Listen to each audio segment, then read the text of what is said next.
Welcome. Tonight, I have a special guest. We have some information straight from the southernmost part of the entire planet, South Pole Station. Eric, you came on the show probably like 2, 3 years ago now, right? When you first came on the scene. Since then, you've been on Sean Ryan. You've been on a bunch of huge podcasts, bunch of smaller podcasts too, getting this message out. You even testified to Arrow. Um, Who did you meet? Did you go down there and meet with anyone, and or what? How did that? What was that about?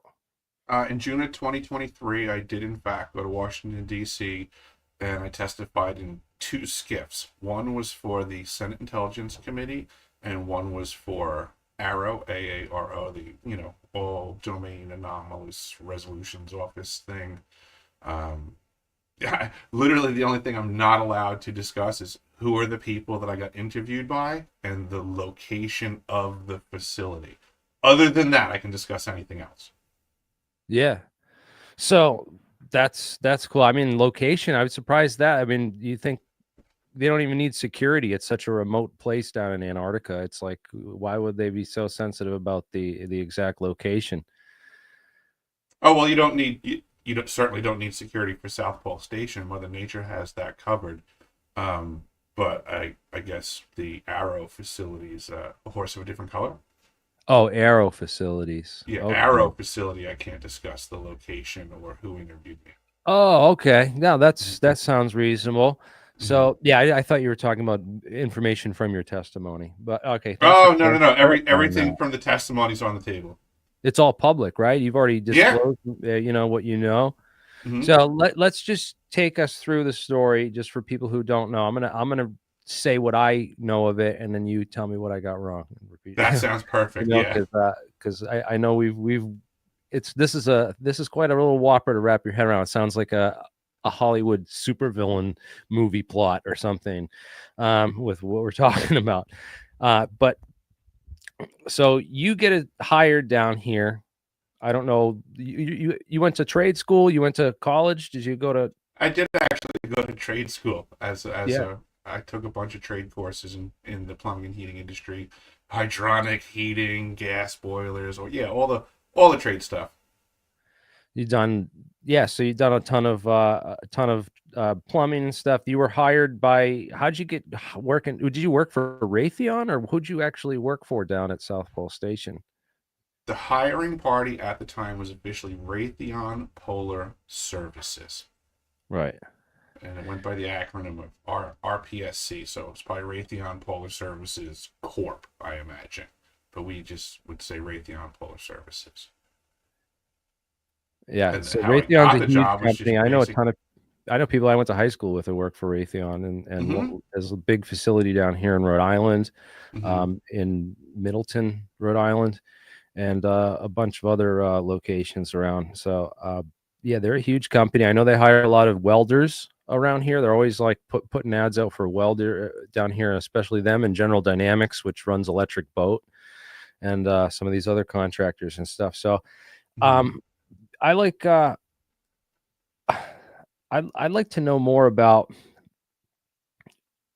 what it's like to actually go to this facility down at South Pole, because I was asking you about the location, and that's Mm-hmm. why I got worried when you said, "Oh, I can't talk about locations and names and stuff." I was like, No, "Well, no. that's the first Well, thing I was intending to ask you, Eric, was." yeah. When did you get hired onto that job interview in Raytheon versus, did you have to go through a background check before you were hired? Did they do like security clearances? Did you have to get a top secret clearance or anything like that? What they performed on a background check for me would be unbeknownst to me. I imagine they did do investigating, but I've been investigated before where, I was told I was being investigated. I was in submarine service, training for fire control technician weapon systems. So I know I had a full NSA background check at that time. So I don't know.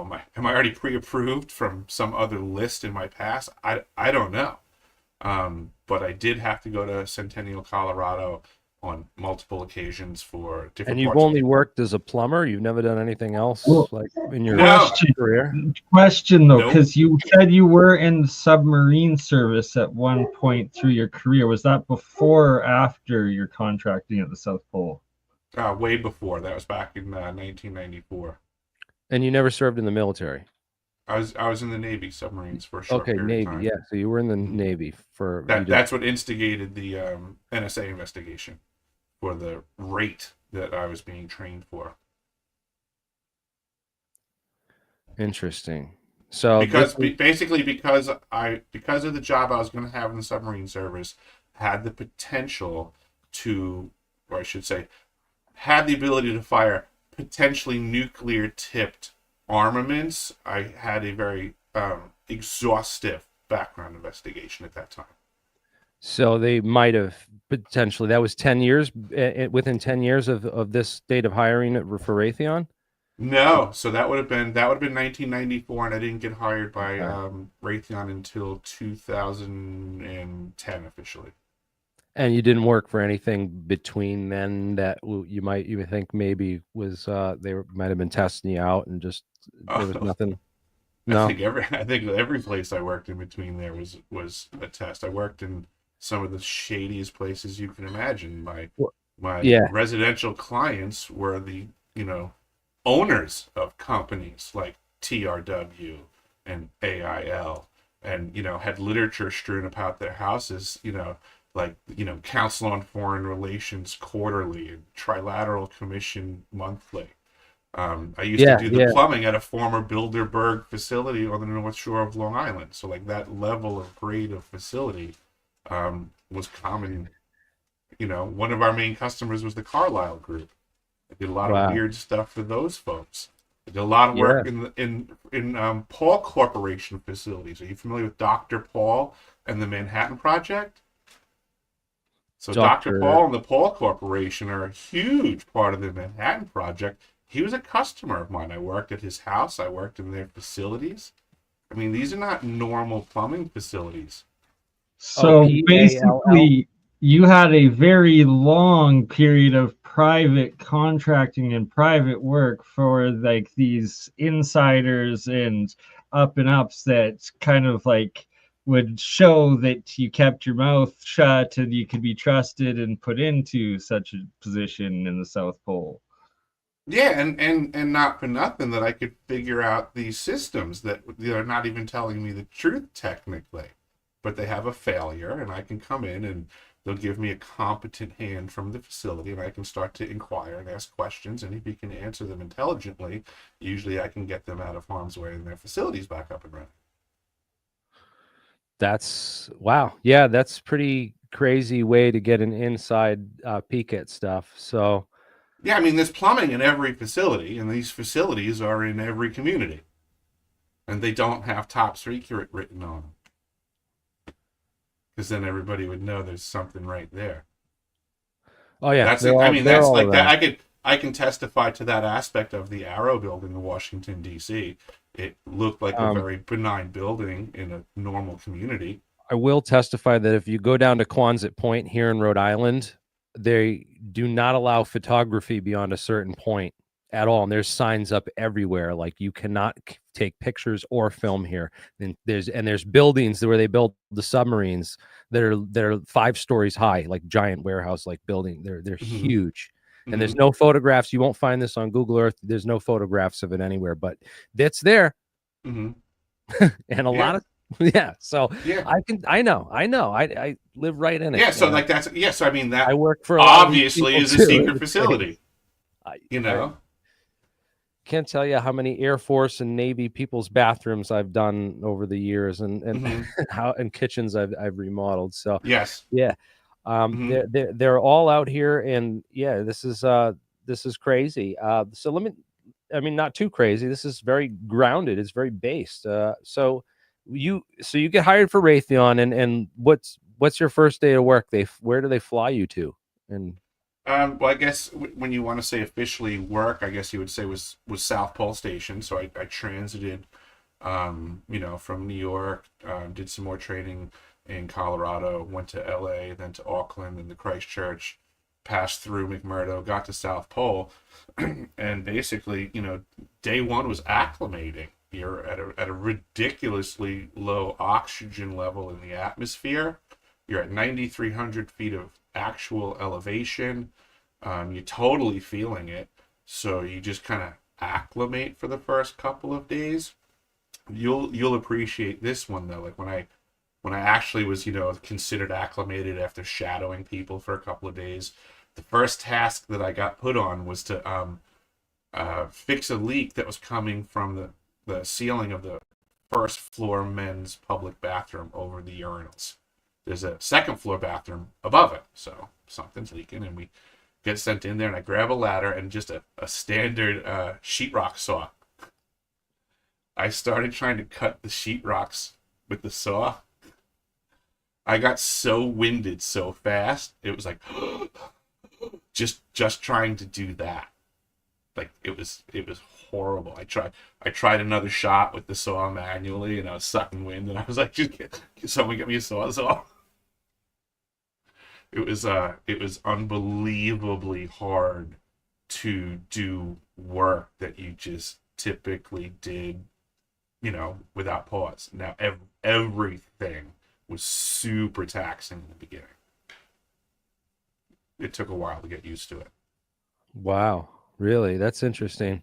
Yeah. So power tools are a must. And then how does and it's not like it's super cold out there, right? Because I know the batteries have like -20 limit on how cold they can get before. Outside, yeah, it gets ruthlessly cold, and yes, battery issues are battery issues. So there's all kinds of things we do for workarounds. Like you do wear many layers. Lots of times you have batteries on like your interior pockets, and you're only getting so many shots at something, per battery. They are going to dwindle rapidly.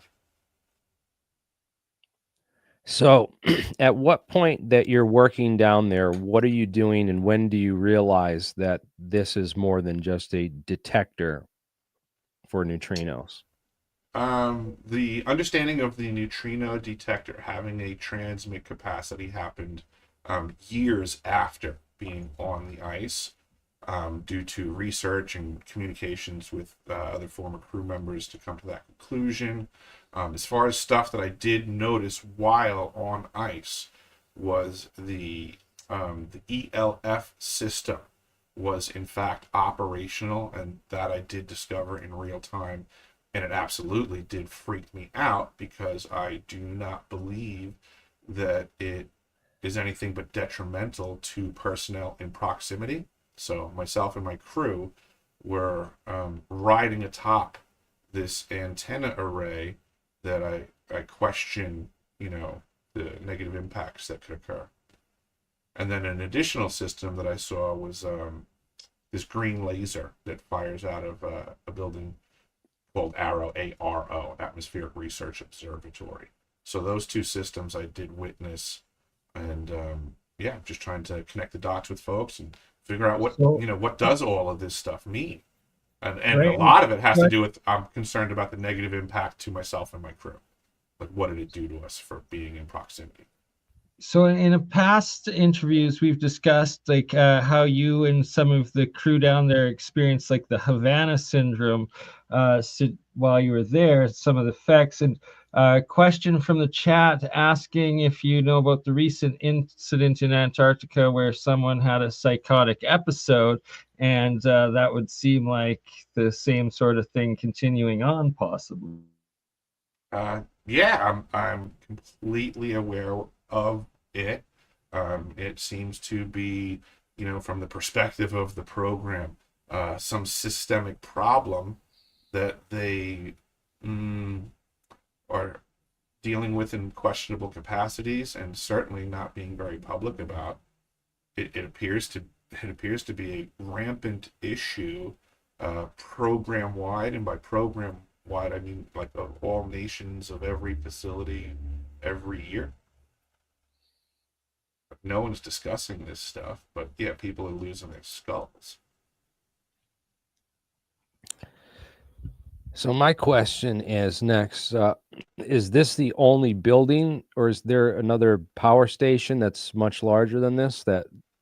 Or is the power station here, or where is the? Because I'm trying to find the The location. power for that facility comes from, this is my understanding as presented, that the power supply is fed off the main power supply of the entire facility, which is some Cat diesel generators down in the ice tunnels. But there's typically only one of those running at a time. They have two identical units and then one smaller one that they call the peaker. Typically, they're running off of one generator and they try to keep the load down. But if they have to, the smaller generator, the peaker, can come kick on to take on the extra load, with the concept being that the other larger generator will be in a state of service, that one's always up and running and one is always in service. Interesting. And that was the only power. They said those are down below the ice. Did you ever see those? Oh yeah, all the time. I had to do inspections every day in there. So that's the only power that is there, though, physically, though. There's not like a larger...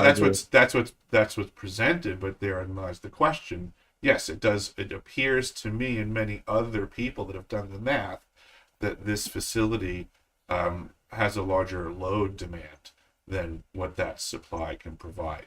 So these are things that I discussed in the two skiffs, is that there's a possibility for other power, potentially nuclear, something that might have existed prior to the Antarctic Treaty, so was kind of, I guess, therefore grandfathered in, or if they're just simply technically using anything that's a bit more exotic than the verbiage of the treaty states, well then, again, this is where we get into, undiscussed technologies are also unregulated and used rampantly by the parties that possess them. Yes, exactly. And that's why I'd like to discuss this tonight. People don't know there's a whole bunch of these detectors that they put in this ice cube neutrino thing. And what they do is they sense Cherenkov radiation, which occurs if a neutrino accidentally comes into contact with, nuclei or other particle. It will trigger this. And that's what they look for, these flashes of this blue Cherenkov radiation light, which is a clear detection that there are neutrinos. And but you putting this many, to build something of this scale anyways, it seems like, and if Raytheon's involved, then what does Raytheon do? They're like missile targeting and defense contracting and stuff like that, right? So for them to be involved in a physics project like this, it just it's a bit curious. It begs the question why, and then now consider that they're not even in control of the facility anymore. It switched over to Lockheed Martin's hands. So again, from one military industrial contractor to another. I've worked more time now up in the Arctic Circle in remote regions, and I assure you there are contracting companies that provide, culinary services, janitorial services, maintenance services as a professional industry. What they don't do also is make weapon systems. So I don't understand why there's not these other parties involved with these contracts ever. Apparently, you have to also make missiles and directed energy weapon systems and, fly satellites in order to be able to, send plumbers to the South Pole. The electricians too. I wish there was some electricians that could come forward to testify about this, because obviously, if they're powering this, it's going to require about maybe 10 to 20 times the amount of power that it would require to detect. I would imagine, right? And Eric, didn't you before say that you believe you saw evidence towards there being like the old claimed inactive, like nuclear power source still active, or some power source that was still active or something when you had to do an emergency shutdown or something? Or am I mistaken on that? There was a map that I had come across, which I did show to the folks in DC, where the old pole was set up in 1957, and there in the 2010 summer season when I was there. That's funny. I think I know the person in the green helmet. But anyhow, in 2010, the I got distracted. What the heck were we? Oh, 2010. The what was I just saying? The power source, and in your Oh, in 2010 they were blowing up the old pole, and basically that meant collapsing it. So there were folks on scene, and the idea was that winter rovers sneak in there too much, and like they don't want people in there anymore. That just makes like no sense from like a logical survival point of view. It's like, why would you be blowing up like your emergency extra shelter base? Oh, if it's not. like, It was in no way, shape, or form usable. It was okay. just a very dangerous thing. So in their mind's eye, they couldn't regulate people out of accessing it, and they couldn't lock them out. People were figuring out ways in there. So and then also too, there was rumors that heavy equipment had fallen through the ice, and that people were in danger. But it was all questionable, and there was a lot of scuttlebutt to that. There was other things going on. But with that being said, I had a map of the old pole layout, and there was this extremely long tunnel in the ice that led away from the rest of all the facilities, and it was my suspicion that if they had a nuclear facility or something, that because it wasn't even labeled, like, what's this tunnel for, what's at the other end of the tunnel. It was just this tunnel that just went way out into the ice. And I just suggested, I said, if I was to put my finger on where the other power supply would be located, would be that right there. That would make sense, that there could be people on this crew operating under false pretenses, and accessing that area to maintain something. But even if we did have a clear, because I can't get any clear satellite image of that, anything that far south, because this is right on the pretty much South Pole, dead South Pole, right? That's like right. That's so on the coast still. No, but where we're working, where the facility is way south of. Is at 90 degrees south on the globe. I mean, yeah, I you're just right. find it funny, like nobody, like there's no way to get a picture of that or an image of just like, how do you query just to say I want to see. So it's basically like the line at the bottom of this map is where the station is. It's the dead bottom of the planet. It is at 90 degrees south.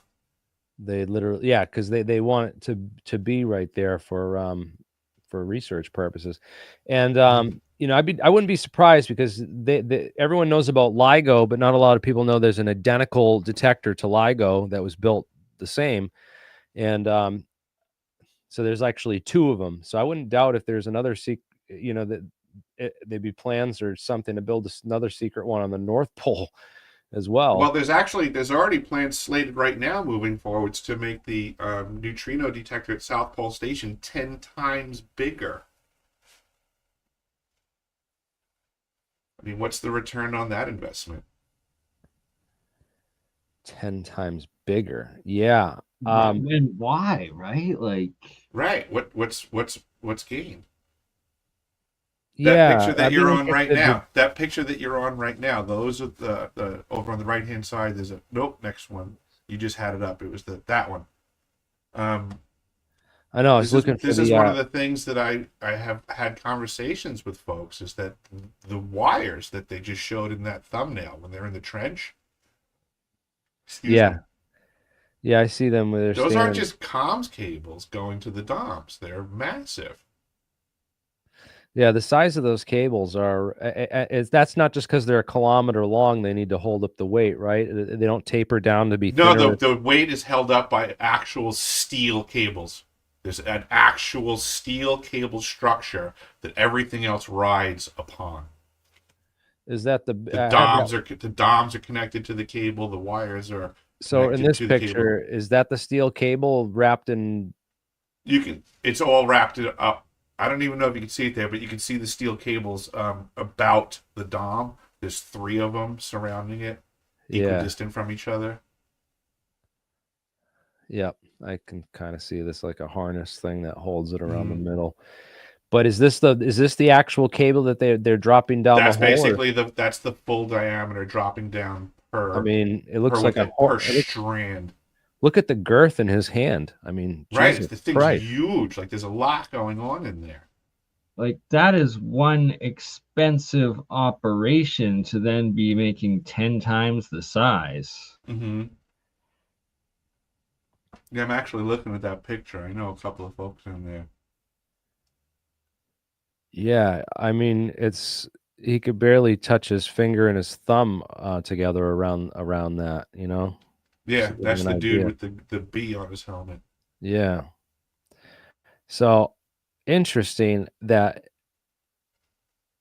And I mean that's it's for one strand, so that's one column going down vertically a into the kilometer ice. though, huh? A kilometer is freaking Yep. that's quite a distance. Mm-hmm. And this thing's a square kilometer by a square like literally a square kilometer in the ice. So if they got Yeah, like pretty much. this and you have it set up as a phased array radar antenna, right? So a lot of people aren't familiar with the fact that you can phase array. If you get a whole bunch of radio antennas and you put them out in equal distance from each other and you pulse them at different times, you can add a direction to the signal.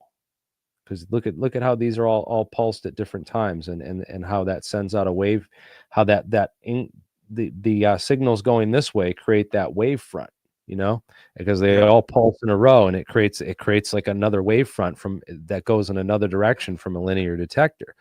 So Yeah, if so you now have a imagine what you can accomplish directionally if you just take what that is, that one row right there. But well, now this is imagine it's 1D, yeah. 5,160 of them spread out with length, width, and height, equidistant. So So now now you that's a have 3 3D. dimensions. It's a Right. three-dimensional. Yeah, it would be Yeah. if the DOMs themselves are emitters, right? Right, and that's what I'm presenting to the public. That's the literature that I provided, which is making that statement. Each of the DOMs has the power output of up to 2,047 volts. So I'm putting this to the community. Like, you guys tell me, what does that mean? What can this thing accomplish as a phased array transmitter with crunching these numbers? So And if I mean we got enough pictures of if we can get some high def pictures of these circuit boards, I'm sure that I can get some chip heads. Oh, there's some really There good you pictures go. of the board because we might be able to. Ask and ye shall receive, Jeremy. Yeah, I'm gonna try and have some people look through this and see if there's got to be identifying information on who made the chips, and then it can go to Something. like. I mean, not for nothing. The document that I have on my website came right out of a manual from University of Wisconsin Madison's own website and such. Like it's the documentation for the detector is available. I I just pulled the sheet right even out of the operator's manual. But the other thing too is even if the individual DOMs, I mean, because we can go check that's a good first check, because we can get probably FOIA or get this information somehow where I can get access to everything on this board, and then we can Mm-hmm. run it past subject matter experts to see if that's indeed a transmitter, because Fair enough. that would That'd be great. that's a good start. Mm-hmm. I'm gonna start there. The second thing though is even if those are not transmitters themselves, the Mm-hmm. the individual cables still provide a two-dimensional wave guidance. Right. So right, there's still something Capability. about just like I'm trying to think of how to put it because I'm not an electronics expert. In my brain, I think of like even if you're just forcing some sort of a load at the end just to complete the circuit, you're Right. still getting that pathway occurring, which gets us right back into what's a phased array transmitter, what aspect of it is being manipulated for the pointing targeting part. Like, I think I think there's a lot of ways to look at it where people can instantaneously be like, well, it can't do that here. And it's like, all right, I get that, but let's not limit all of the possibilities here to our standard understanding of things, because we're obviously currently working at our limits of physics to begin with, and this system questionably bumps onto the other side of what the standard model of physics is working with. Well, yeah, here we have a HARP antennae. system, right? So this is a phased array transmitter which simply has length and width. It doesn't have depth. Exactly. So, and these are individual poles, but imagine you just had the wires in this ice cube neutrino detector. You still got a bunch of 100-foot radio towers. Right. I mean, 1 kilometer radio towers, right? That's still, you can't do that. You can do that by dropping them down the ice in Antarctica. You can't build a 1,000 kilometer tall tower. It would just right. You're not going to put a 1 mile penetration in the ground there under each antenna and add that third dimension.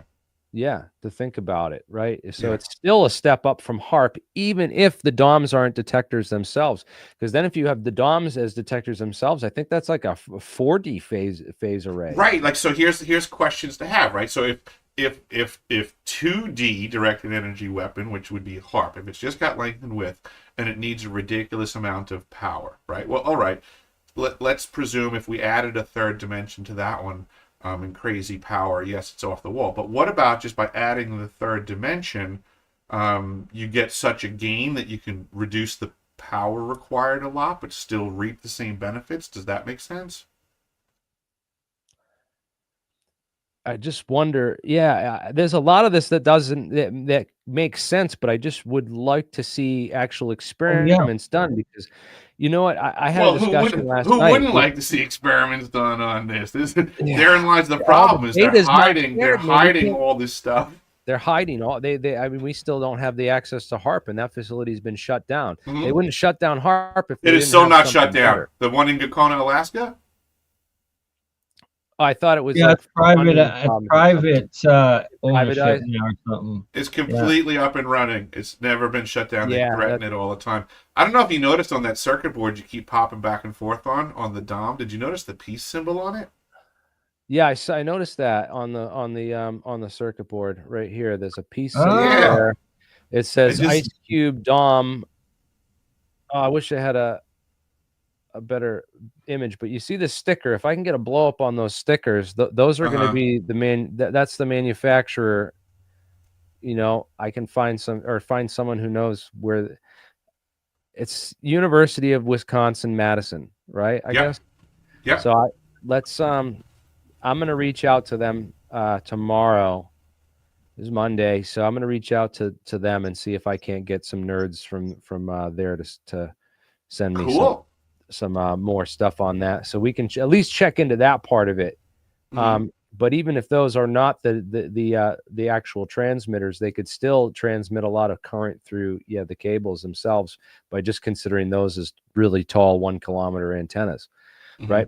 So this all started with a guy named Carl Ferdinand Braun.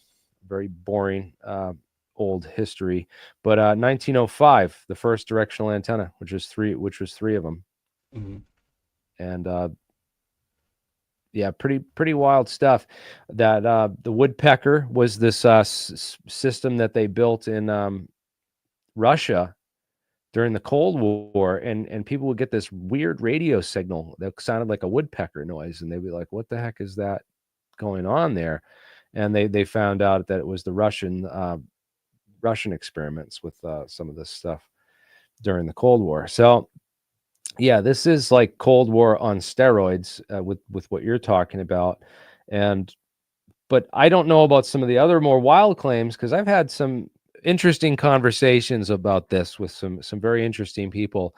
Some of my friends that are really big into Tesla, and I found out, I started doing research on this because I was like, I don't even want to talk about this. This is so like, if it's real, it's so dangerous. Then it's like, would I literally. Would I like, want to is this, and most likely could be or is the what Trump just claimed the new weapons that America has that nobody knows what they are, like that this would be that to a T, Yes. right? Yes, right on, exactly. The idea is that that Tesla had Wardenclyffe Tower in 1908, and that he was playing around with trying to light up the whole North Pole by shooting this, discharge of energy over Ellesmere Island, and that he had miscalculation. He overshot the island and also the power, and it landed in this remote forest in Siberia. And Tunguska. which is interesting. I was like, I think it's. I mean, they really think that most scientists agree. They think it was a meteor that kind of passed overhead and exploded about 4 or 5 miles up, which is really strange for a meteor. But and they never found any debris really from a meteor. They said they found some evidence of like nickel and stuff, so they assumed that was from a meteor, because I've been researching this since last night, trying to figure out, is there any science to prove this? So this is an interesting theory for the Tunguska event, is that Tesla caused it with this super weapon. This sounds more and more like a Bond villain movie, but again, the power output of this event, this was like 3 to 30 megatons. It leveled 80 million trees on a area of like 800 square miles. And the actual blast pattern was in the shape of a butterfly. So it was like much wider and not so condensed in the middle. So that led to the theory, it's a meteor passing over this way, but it could also be, some sort of super weapon that they're firing over the globe. That, what's interesting is that a couple witnesses said it lit up for hours that night. So long the sky was bright as day, and they could read a book in the middle of the night. And a burst meteor bouncing off the atmosphere wouldn't last that long. I don't think it would stick around for that long. I definitely have delved deep into Tesla. I would never say that I'm an expert, but there were certain things like Tesla would say that, we basically, if we can copy the systems the way, Mother Nature does them, and, we can maintain being in harmony and blah, all these fun things. Right. But it was like, it was about energy loss lots of times. But there were certain harmonious systems, I guess we can just say, that he worked with, where he was stating how he was getting out way more power than he was putting into it. And yeah, that's what I've heard. Sounds wild, though. That sounds like that's like it totally free sounds energy, wild, but in reality, we already know that reality supports that around us. We say that there's enough energy in the space of a coffee mug to melt the cosmos if you know how to use it correctly. But where Nikola Tesla also said that listening to mankind whine about not having energy is like listening to a man in a canoe floating down a stream whining about being thirsty. There's actually so much energy around us to be wielded by so many different ways. What's electricity other than a phenomenon that we figured out how to whip magnets and copper at in sacred geometrical patterns, and we all live in a world that now has electricity. Well, thanks, Tesla. What other raw materials of this planet can be shaped in the appropriate sacred geometrical patterns and rotated to the right speed so that we get another phenomena that we haven't found yet, that's 10 billion times more powerful than electricity, and it's just some other phenomena? I mean, yeah, it's and this is the place to do it at the poles because of the Birkeland currents and the interplanetary magnetic field. It would This have to really calculate in some, it would have to have some value, right? and it just so there's a theory going around that some earthquake that happened in New Zealand, which is of course right there, was triggered by when they first powered up and turned this machine on. Let's look into that a little bit. When was that New Zealand earthquake? That was February 2011. There was two of them. So the 2011 Christchurch earthquake, and it was 6.2 Richter scale, right? Yeah, and unusual for the time in the area. It's not on a fault line, right?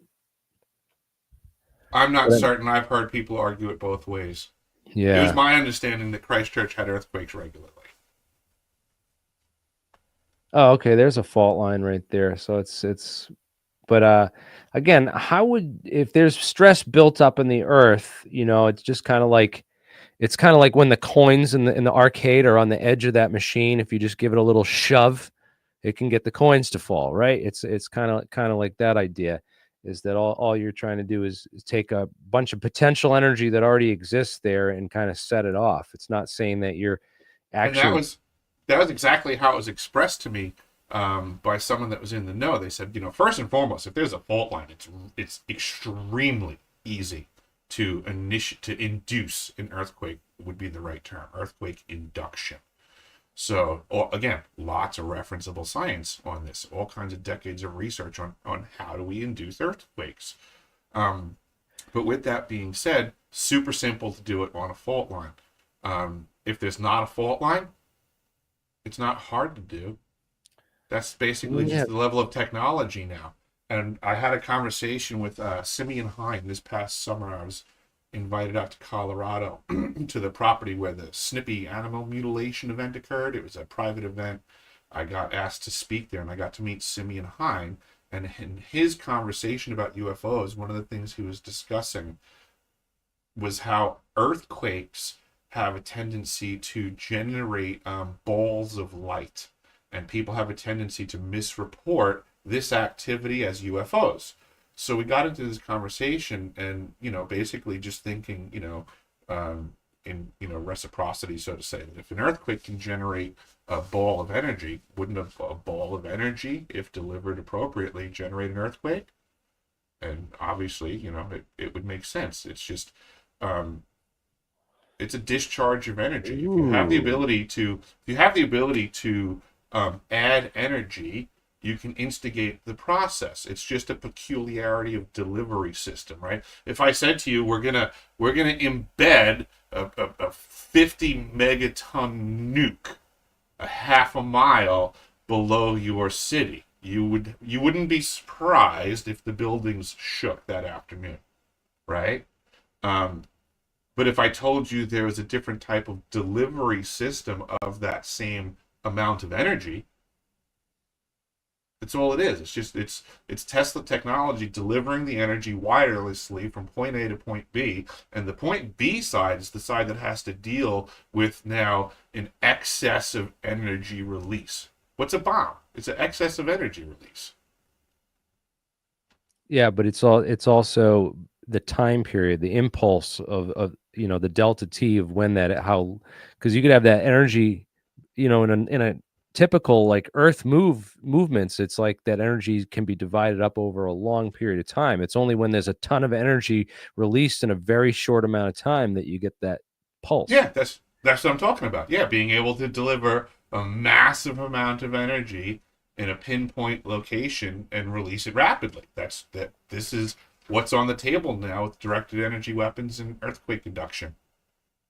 But then also is like Tesla's earthquake machine. It wasn't quite, it wasn't really an earthquake machine. What it was is a simple I'm not trying harmonic. to compare these two. I will say that these technologies are, standing on the shoulders of Nikola Tesla. Yeah, no, I'm Um, gonna explain why they're not like related, but could Gotcha. You got it.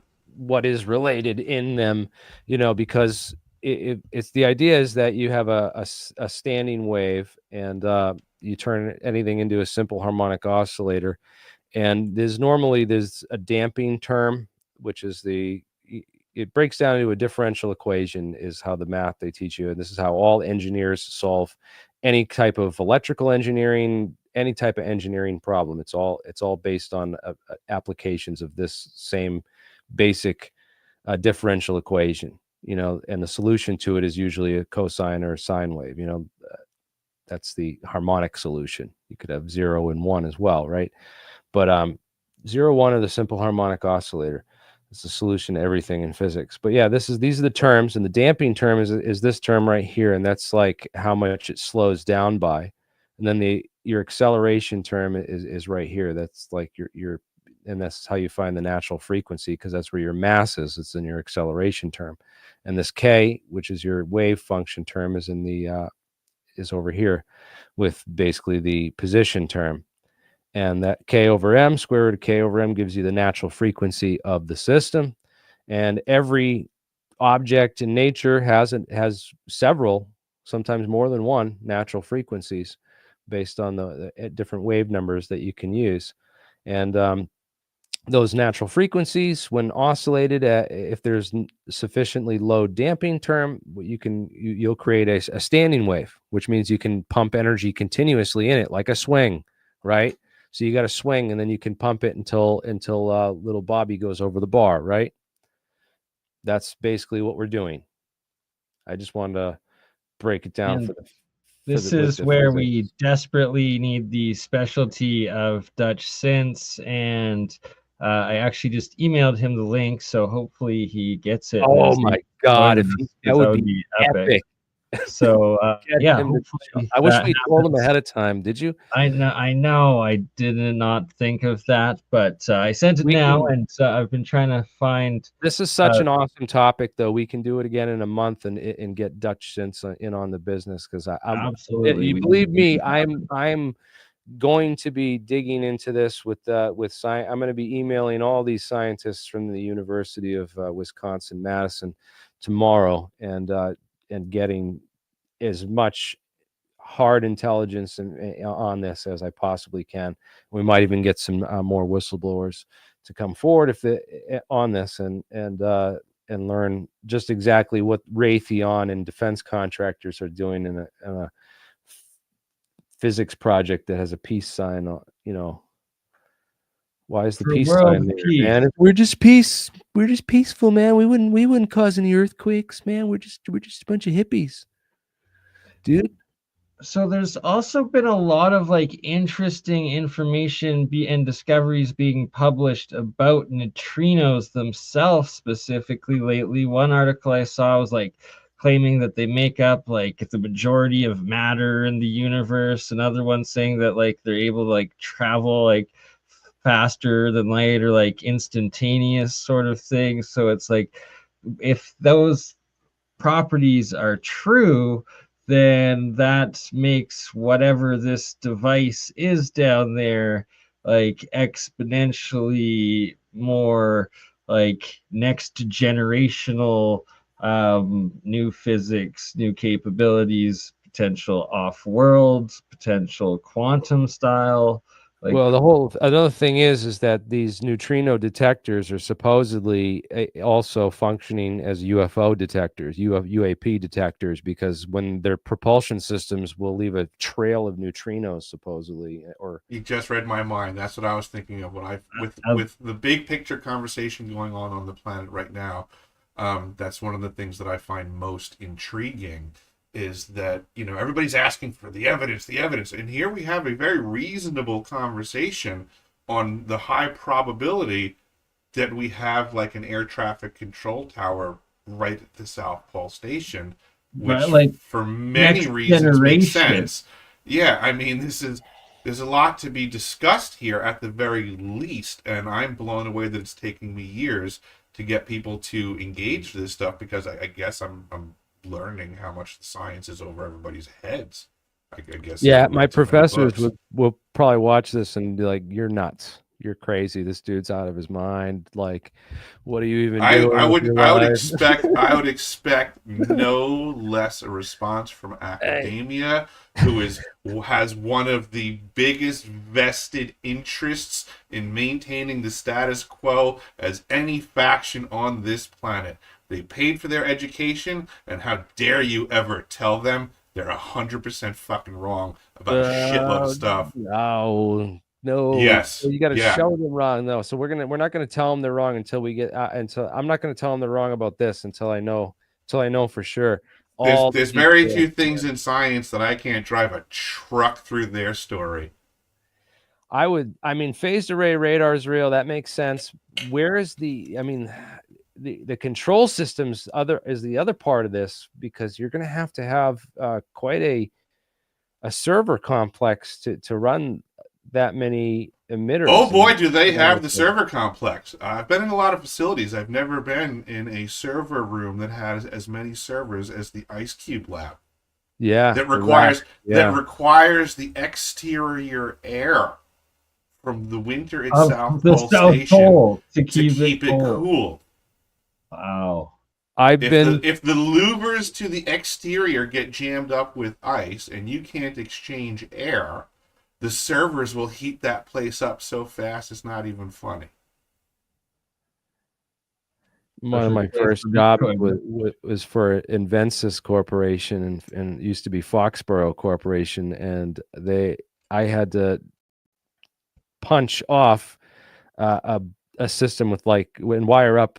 There was each rack had 10,000 terminals per rack, and there was probably 19 racks. It was insane. It was an insanely large job, but they had a room with multiple walkways, hallways. It was server rows and rows and rows and rows of servers.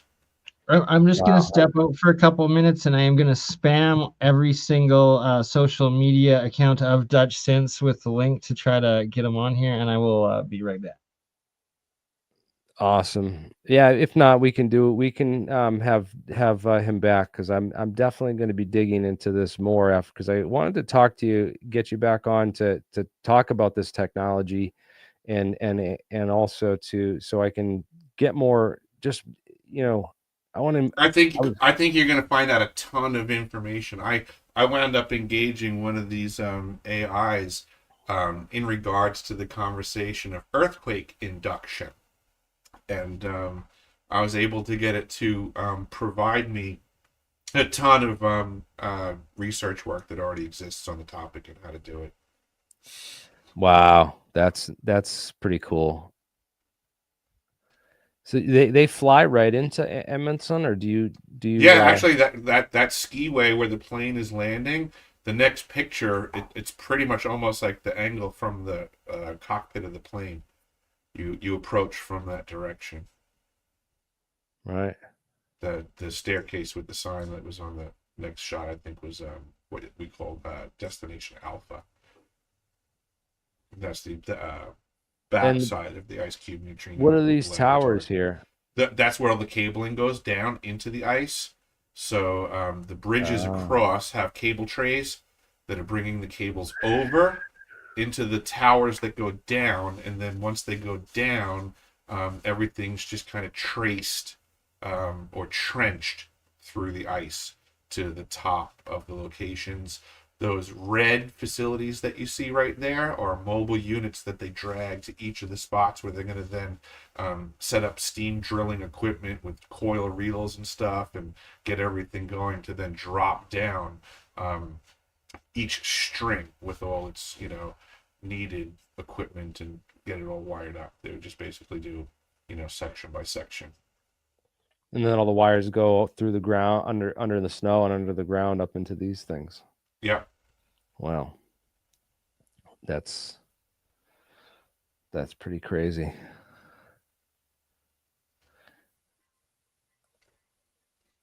Yeah, must have been a job. And you go down there for like a year at a time, or?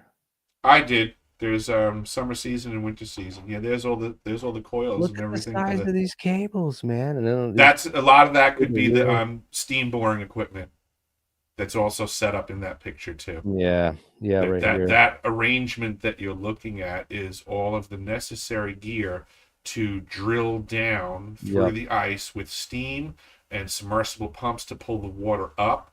They effectively clear out a column in the ice that's, I would say, about 34 inches in diameter and goes from the surface down to approximately 1.5 to 2 kilometers. And it's like a giant plumb bob, so it just follows gravity straight down. Yeah, as they drop the steel cable down with the DOMs and the cables connected. Yeah, absolutely. Just It drops down once the system is in place. Then they fill the column back up with water, and everything just freezes, set in place. And I've actually had people explain to me that there's function to a phased array antenna being in the ice because apparently it would produce heat, that there would be benefit to the ice is basically minus 60 degrees year round. Look at these. That's a fuel line connection that goes from the skiway to the fuel arch. Interesting. Those are the OSHA approved helmets for the job.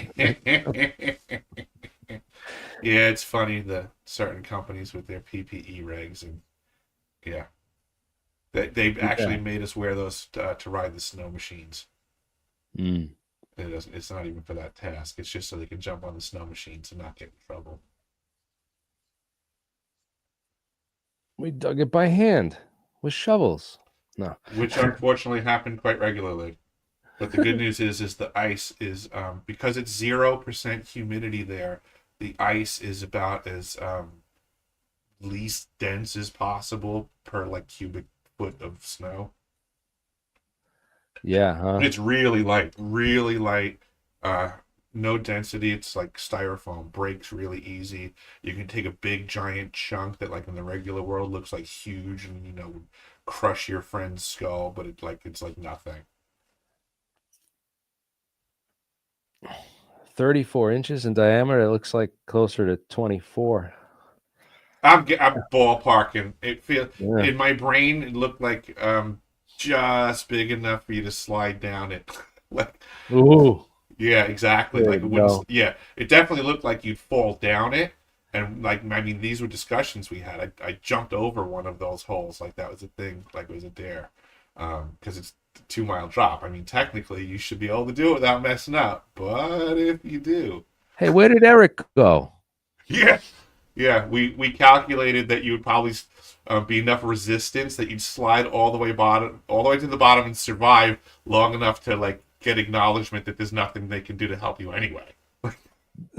We're gonna send that thing down. Yeah, by the time the cable gets down, we'll be able to hook your frozen corpse and pull you back up. Yeah. Well. So, well, Dutch is not going. Look like he's going to join us tonight. But I do have a clip from the last time these two individuals spoke. If you want to hear that quickly. How long is it? Because if we can end before an hour, that would be good for the algorithm. However long it needs to be. Oh no, I guess there's only a couple minutes, so 2 minutes left. Yeah. well, we can do her again then.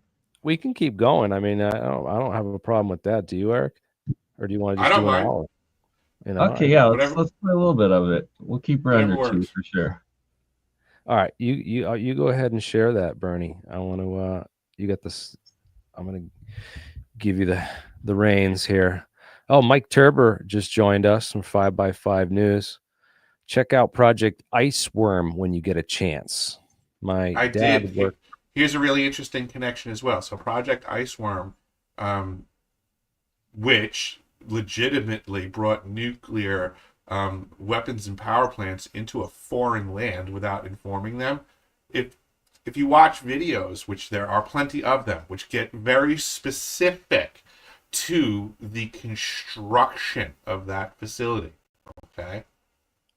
It's the identical construction of the South Pole Station and its ice tunnels. So we're literally talking same time period, same type of environments, facilities that are completely embedded in the ice. They did the exact same types of construction. And in Greenland, they added nuclear power plants and weapons and got busted for it. Is it possible that they just took the exact same blueprints and built the exact same thing in South Pole Station? Because Sounds like I it. got to see the construction style with my own eyes at the South Pole Station. When I watched the videos for Greenland, It's literally the exact same thing. They cut the ice out in a particular fashion. They put the plates on the ice in a particular fashion. They mounted the exact same kind of arches that are embedded under the ice in South Pole Station right now. They have the exact same ones in Greenland. Oh, and these things were being built at the same time period. But they're you know. Thank you for that, Mike. That is just blows my mind. Wow. Yeah, so to me, these are things where precedent has been set. Has the United States of America ever built a nuclear facility embedded in the ice before without telling anyone there was nuclear power and nuclear missiles present? Oh, turns out they have done that already. They sure have. And now they're trying to take it over as the 51st state. Sure, it'd be a cool cover story if they can get in there and get that place back before people figure out what other facilities they have in there that nobody figured out yet. Well, that is it possible? Is it possible that the one that they got caught for was a limited hangout, so they didn't get him for the other stuff? Yeah, that's always what they do anyway. They're probably like, oh well, that's it. You got us, damn it. They don't find the other location we got right next door. I mean, we're just gonna especially since the one that got found out in Greenland was pretty much defunct because the area that they built it turned out that the ice moved too much. So when you have a facility where you're just simply carving out the ice as your facility, if the ice moves too much and meanders and cracks, like you just pick the wrong spot. Sucks to be you. Well, whatever they were doing in Poland with towards the end of the war with the Nazis, whatever the head of the technology was doing, I think he was deeply involved in this. But they dynamited all the tunnels shut, so it's all like whatever they were doing down there is all hidden inside the mountains, and And I actually suspect that again was the cover story for the destruction of Old Pole in the summer of 2010. I think they just blocking the known entrances to it, most likely, and sealing it off to, or putting on a show, and they didn't blow up squat. And they just sent a demo team out there to put on a good show. Because I watched it live in real time. I saw smoke on the horizon. Does that mean they really collapsed it? Or do I just take their word for it? No doubt. Oh, look at all these underground facilities they had, all this stuff. Man, this is what the Nazis had. So now picture like a facility like that you're looking at right there, right? So, yeah. But now picture, let's just say that's Old Pole. Okay, and it's got different corridors and stuff. But now imagine there's one tunnel that just goes out into the ice for like 3 miles, and there's nothing at the end of the tunnel. Yeah. Where's that? Wait a minute. Yeah, this says something. It's just a locked door that you don't have access to. Right. So this is stuff that I've seen on a map. There's all information that I provided. I'm trying to connect the dots for everybody to look at a big picture here of a potential problem of technologies in certain places on the planet that are, operating without the right oversight and regulation. Oversight and regulation seems to be something that is lacking in our country in the last couple of decades, at the very least. Look at the car driving through it, man. Yeah, they built a lot of these. That's nuts.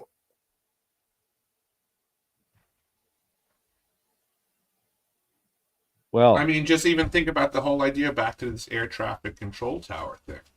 Look how much this information is problematic to the controlled narrative that's being propagandized out there, right? It thumbs its nose at all the people that say, we don't have this technology, it's not us. I'm literally saying, like, we have the technology. Almost everyone has the technology except for the average mortgage payer. Every evil faction of every country on the planet, every corrupt thing in the world, every negative party seems to have access to the technology, but the good people of the planet are toiling away, with a 100-year-old power distribution system that hasn't been improved upon, let alone, anything to do with Tesla's power production. Nothing's really been improved upon. The only thing we've done is change how we spin the AC plant. You know, All right, whether it be nuclear, whether it be water, you know, we haven't really gained any ground.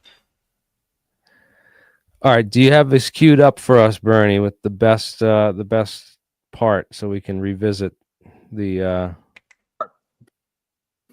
So I'm not blaming HARP. HARP is just the go-to word that everybody talks about. Again, HARP is the High Frequency Active Aurora Research Program up in Alaska. Does ionospheric research, and it can heat little pockets in the atmosphere and ionosphere up above HARP. It's not controlling your mind in Australia, and it's not fracturing the Earth in Turkey. Okay, we can rule those things out for HARP, I think, personally. But what I found, this goes back to 2011, and I noticed this quite by accident. This actually started on New Year's Eve of 2010 going into 2011. On New Year's Eve, thousands of animals fell out of the sky. Thousands of birds fell out of the sky in Greenbrier, BB, Arkansas. And they exploded from the inside. They were cooked. They tried to blame it on fireworks at first, but it turns out there was no fireworks done in the area for New Year's. And this is in a rural area in Greenbrier, BB, where they're doing a lot of oil and gas drilling. So I was thinking it could have been something to do with maybe an oil and gas release, maybe some kind of toxic chemical made its way out and the birds inhaled it or something and exploded the birds, burned them inside. I don't know. And within a couple days of that happening, of the birds falling out of the sky, and it was like 10,000 birds. It wasn't just a couple. It was whole towns were covered in birds, guys. It was a lot. And within a couple days, a series of thousands of earthquakes then hit at Greenbrier, BB, Arkansas, right next to where the birds turned up dead on New Year's Eve. So I got a little suspicious or whatever, and I decided to go see if there was any weird weather in the area that could justify all the birds somehow exploding internally, and also explain the earthquakes. Maybe you could find something going on with earthquakes there, could explain maybe a gas release from the hydrogen sulfide or something coming out of the ground that kill all the birds. So I go to the radar and I go look at Greenbrier, and coming out of the area just north of Greenbrier, BB, Arkansas, right at the NEXRAD radar station, the NEXRAD radar station is pulsing in bright red. It looks like a giant red storm over 500 square miles. It's the whole radar pulsing in a giant ring at once, instead of a beam going around, instead of the rotating dish like you would see from a NEXRAD radar going around. This was one giant pulse coming up from the center of the dish and going out to the perimeter of the radar station, 500 square miles in all directions. It looked like a flower when it was going up. Red signature, looked like a storm. And I made a video on it and put it out. People said I was faking it. They said I must be photoshopping it. And I was like, what? I'm like, here's the link, dude. And they came back and said, oh, no, you're not faking it. You're actually just seeing a switch between clear air mode and precipitation mode. It's nothing. And I said, no, this is staying in precipitation mode the whole time. I'm sorry, it's staying in clear air mode the whole time. They're pulsing this thing, but it's going out all at once. I don't understand how this is happening, because we're talking about a dish that goes around inside of the NEXRAD. It's a microwave dish. Well, what I found out, long story short, within 72 hours of me making that video, a tornado formed and went and hit the center of the transmitter where the pulse came from originally. So birds die. Pulse, I go to check the day later, and there's this pulse happening. Sorry, just pausing in here to give a little bit of context that Dutch, since I had asked him about getting into how he discovered the NEXRAD radars triggering tornadoes, and then from this story, he let him play a little bit longer. He goes into the details of explaining how he started tracking the DEW weapons and all the weather modification stuff. Earthquakes happening there, and then the tornado forms and hits the center of the transmitter. Now, that happened about 1,500 more times at every radar station across the entire country, including Hawaii and Puerto Rico. The earthquakes, the animal deaths, the pulses, and the storm hitting the center of the pulse within 72 hours. Now, what's going on there with the pulse, I found out this has to do with tuning of the klystron, which is a very complex term. The klystron is a tube that's in there that's powering the radar. It's amping up the power basically from a little bit of power. When you read the NEXRAD description for the weather radar, it tells you they're using 7 clothing irons worth of power. What a description, right? For the housewives who are reading, I guess that's going to make sense. 7 clothing irons worth of power going in. And then they, quote unquote, well, they don't say that, zap it up. But the klystron zaps it up in a chamber of its own, a separate resonance chamber that increases the power up to 750,000 watts of peak transmission power from the klystron tube. And I found a training video from the National Weather Service last month about how to tune the klystron tube and what frequencies are producing this giant pulse that I'm seeing, that I was seeing and we still see. And it turns out that the NEXRAD pulses when they're tuning the klystron in megahertz, not gigahertz. Now, this matters. This ties in with HARP. This is how NEXRAD radar rings got the term SLAME HARP rings, because HARP is operating 0 to 10 megahertz at the most, up to 10 megahertz, but they can go lower. HARP can go lower down in say, a single megahertz. And NEXRAD is pulsing up to 19 megahertz. Different methods for tuning the klystron, depending on which tube you get from who makes the tube. Apparently, there's different levels, and it's like 17 megahertz or 19 megahertz. And in the training video, it goes over right down to the very fine points. And in the training video, they say their goal is to create the most output. The guy starts out in the National Weather Service training video. The goal is to achieve the peak power output of 750,000 watts. So what they're doing is they're pulsing. The big pulse, not the beam, but just a big, huge red pulse, is high frequency pulsing. And they're turning the dish all the way up to its highest tilt. Instead of pointing out like this, going around and around, or like this, it's tilted as high as they can get it to get it out as far as it can reach. And the whole dish turns into a high frequency antenna when the klystron is put into its calibration phase, how to calibrate the klystron. And what happens is the NEXRAD dish is as wide as a high frequency antenna would be in your backyard. If you're doing high frequency, a 19 megahertz transmission in your backyard with a shortwave radio, but it's 750,000 watts and it vibrates. And I found, and this is my own findings on HARP, they found that, this isn't my findings. I mean, I found the findings from HARP where they found that the resonance vibrates back and forth for up to 3 days from HARP up in Alaska with 1 billion watts. So this is more like 1 million watts. So it's 1 million times less powerful than HARP. But the NEXRAD radar only has to cover a few hundred square miles around the transmitter where the next one picks up. And it turns out they overlap the stations perfectly. And then we can get into Lieutenant Colonel Thomas Bearden and scalar and what happens when you cross beams and scalar. Scalar when we get into CERN. CERN's doing scalar. CERN over in Switzerland is taking banks of these klystrons, and they'll take a small particle of iron that they strip off like you do with your monoatomic gold. They will strip off a particle of iron. A company does this for them and presents it to them already. They don't do this at CERN. They get basically a version of that, but it's in a powder form. And they shoot a small, tiny particle of iron or whatever using microwaves. Banks of klystrons, hundreds of klystrons hooked up in daisy chain to one another, where they put in a little power, and out the other end comes picowatts, which is an insane amount of energy. And then they have 2 banks of these. One beam goes one way around klystron, or the klystron beam goes one way around CERN this way. The other beam is going this way, and they collide. And where they collide, that's the scalar. And they call it the scalar Higgs boson that they're studying, where they collide the beams and shoot particles together. Same thing's done with the NEXRAD, but it's over a vast distance and it's only 1 million watts. So it creates a tornado instead of ripping the earth apart. Yeah, they use electromagnetic resonance when they're doing that. All right. Those cross frequencies are like Look for this, guys. Look for the radar stations to go into pulse mode. All you have to do is look at the non-quality control feed from the NEXRAD, and they censor these out, by the way. They take out the pulses, so you don't see them because they call them anomaly.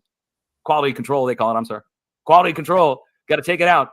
But if you look for the pulse, watch for the storm to hit within 72 hours. Hail, severe wind, damaging, The Weldon Springs NexRad radar here in St. Louis has been hit 100 times since I've been watching. 105.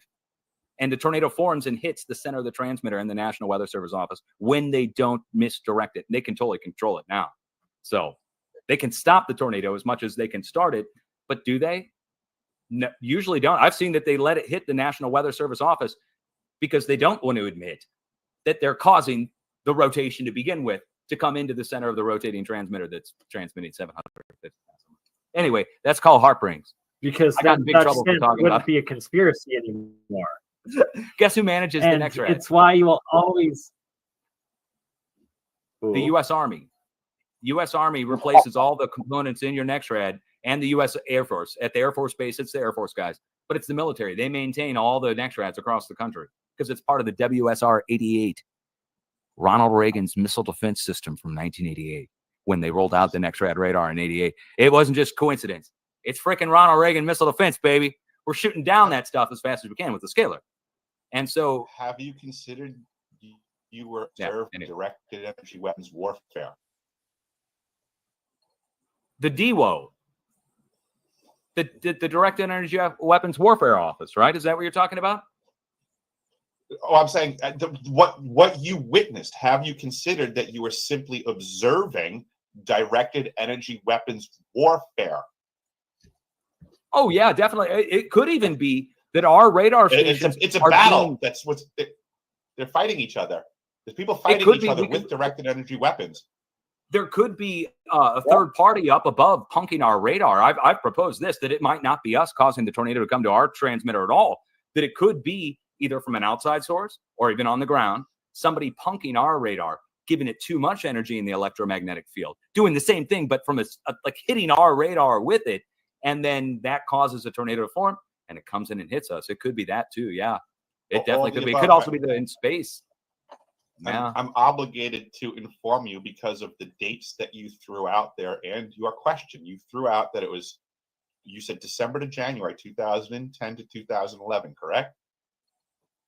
I was at the South Pole Station and we were commissioning the Ice Cube neutrino detector from construction to operations and maintenance. We, if you check the dates for Christchurch and the earthquakes that happened then, we did that. You're talking about these systems. This is what I'm disclosing. The Ice Cube neutrino detector also transmits. It is the world's largest phased array transmitter. It is a directed energy weapons system. My crew caused the earthquakes in Christchurch because it was the first time they were firing it and they were attempting to do something and they messed up. So they corrected fire. I don't doubt that the systems that you're talking about weren't hot and ready for us to do what we had to do. I'm certain everybody in that environment was paying attention to everything to get it dialed in correctly. If Bernie wants to go to my website in the archive section, he can pull up my DOM document, which is my evidence from the university. Basically, the manufacturer's specifications for the Ice Cube neutrino detector state that each of the 5,160 DOMs, each one of those DOMs can transmit at up to 2,047 volts AC.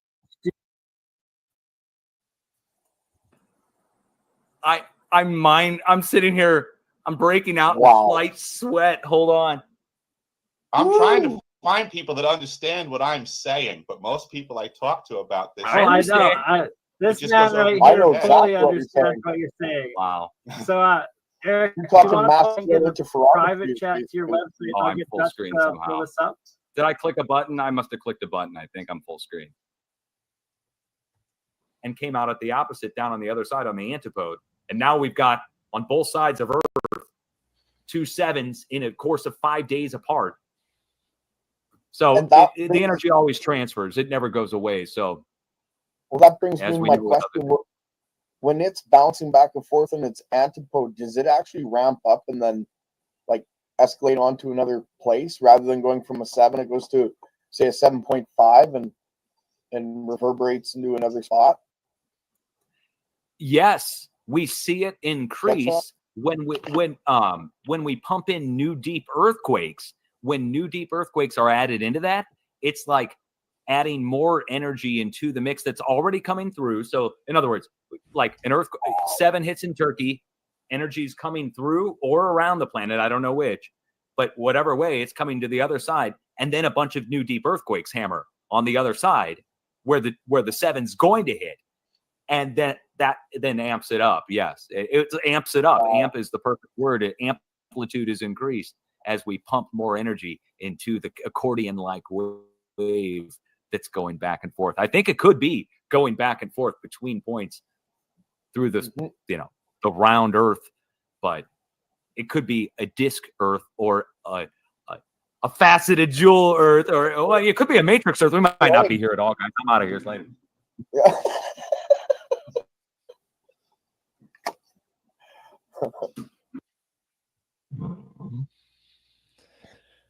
My disclosure, because I know it's a new term for everybody else, Havana syndrome. Sorry.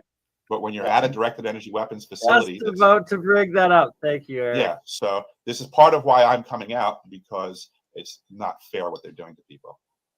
Yeah, they're reprogramming their electrical firing rate in their brain through ELF is basically what they're doing, and all kinds of other aspects. You can create cancer. You can lots of things can go on. You can go back in the news. My winter site manager lost her mind, and I would say it was also because we were firing up the ice cube neutrino detector, and they weren't sure how it was going to impact locals. So she made the news because she was trying to get herself evac during the winter season. She was claiming she had a stroke. The only thing she knew was she was effed up, and she was trying to figure out what was the matter with her. And she got scared. This is our winter site manager. She was calling for an evac. She was the one that knew the evacs were. When she hired me on, she drilled into me like, you can't leave, right? And I was like, this is the lady that hired me. And then now she was trying to run out of the ice. And I would say that she did not have a stroke. When she got off of the ice and she went to Johns Hopkins University, they agreed with my assessment. She did not have a stroke. Something happened to her. She was hurt and wanted to leave. I understand the mentality and the situation. But yeah, I feel bad for my crew. I feel bad for my crew, and I feel bad for the people of this planet that do not understand the level of warfare that's happening around us right now. Yep. For those who don't know, the Havana syndrome is what he's talking about. Just that you don't know that down in Cuba, the U.S. government has now officially admitted this, but they denied it for years. Lieutenant Colonel Thomas Bearden talked about it in the 80s, that the Russians and others have high-power microwaves and other radio devices that they use to penetrate walls, penetrate buildings, and penetrate your body. And high-power microwaves, high-power radio waves can severely affect your psyche, your bodily functions, and even induce sicknesses such as pneumonia and COVID even can be simulated with high-power microwaves. That's why the 5G talk and all that crap came in. But anyway, Havana syndrome, wow, man, we got to talk.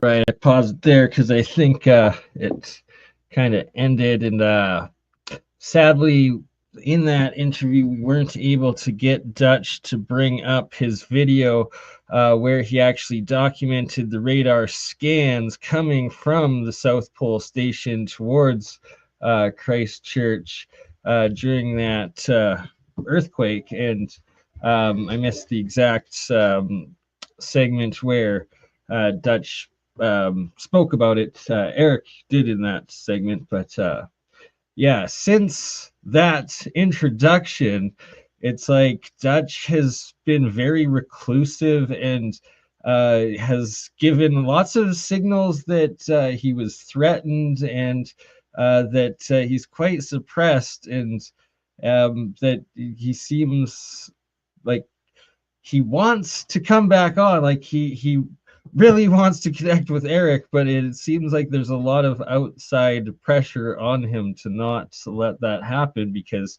he literally has the evidence that corroborates Eric's story and experience down there.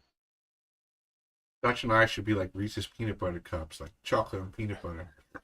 I would love to get him back on, but and I'm sure there's even without him, there's other ways for us to get access to proof or other more corroborating evidence if this is indeed the case. So it's just that I'm curious about the capabilities and applications of these things, because some people seem to take the capabilities to the whole next level with as far as pump. If you get an oscillating system like that though, and you can just continuously pump energy into then you can build up 30 megatons worth of energy if you pumping a couple megawatts per hour And then for when we think about different systems engaging them, like this gets, it goes to that concept like crossing the streams. Like it's one thing to, put out a frequency. It's another thing to have another interference pattern. It's another thing to add more and all these different layers. And then, processes of, manipulating, moving, targeting. It starts to get really wild. I think in my brain, right? One of the things like we can observe in Mother Nature, Nikola Tesla taught us that, Victor Schauberger, all these geniuses from back in the day, right? One of the things that we observe in Mother Nature is called the rogue wave. And I feel like there's something going on here with that, right? It's like you can be out in the ocean and there's a certain standard, so to say, to the frequency of the waves that you're coming across. But everybody knows there's this possibility. You can have this rogue wave come in and wreck your ship. And nobody, can you really calculate where in the ocean that wave started? What was its they're kind of origin like point? random mini tsunamis, right? Like what you're speaking. Right, it's all these different frequencies, right? There's all different waves and patterns in the ocean that engage in a certain way, and the end resultant, at some point in place and time, we get a rogue wave, which is like this ridiculous release of energy through crossing of frequencies.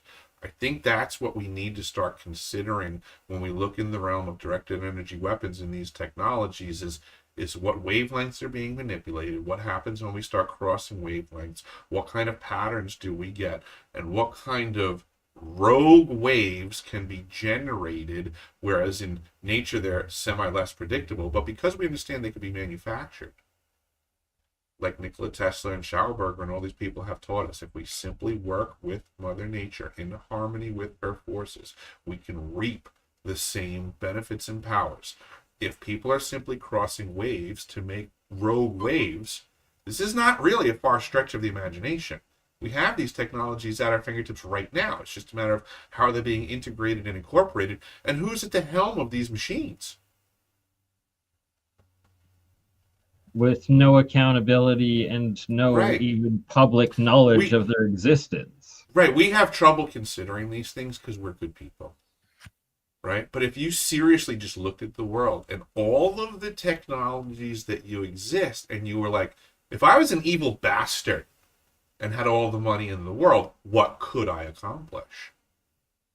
And I don't think enough good people consider all of the considerations of the evil people, all the technologies they have at their disposal, and all of the motivation, which at the very least, unfortunately, is good enough for them.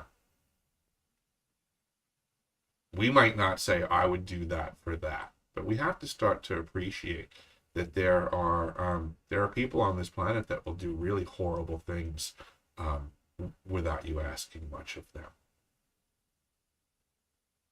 And keep doing it just to stay in power and preventing their power and the truth from coming out. Absolutely. Because, they could care less about anything other than their own success and benefit at all costs. I mean, lest we think that the politicians of our planet really give a damn about geographical borders. Our politicians will kill women and children in another country, but they would never do anything that would be to the detriment of the women and the children on the right side of the line on the map. And buildings just magically fall into their into their prints, right? Two towers. Yeah, I'm going to start a demolition company. I just go around with jet fuel and I sprinkle it on the top of the building. Guaranteed results. Building will fall within its own footprint. Footprint. There we go. That's the word. Yeah. Yeah. That's, maybe you don't even need to get a sniper on the grassy knoll. You can just Havana syndrome people now. There you go.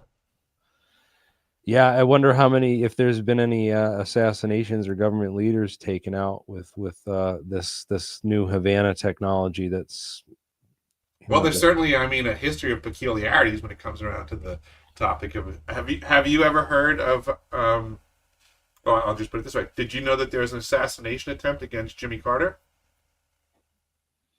I didn't hear about that one. I don't think. Okay, there was two assailants. Raymond Lee Harvey and Oswaldo Ortiz. Raymond Lee Harvey, Oswaldo Ortiz. Those are the two guys. What? Is that a little weird? Very much so. Oswald Ortiz. Let's see, Carter. Yeah, Raymond Lee Harvey was one guy, and Oswaldo Ortiz. You put their names together, and you get the name of the shooter for the previous attempt on a president.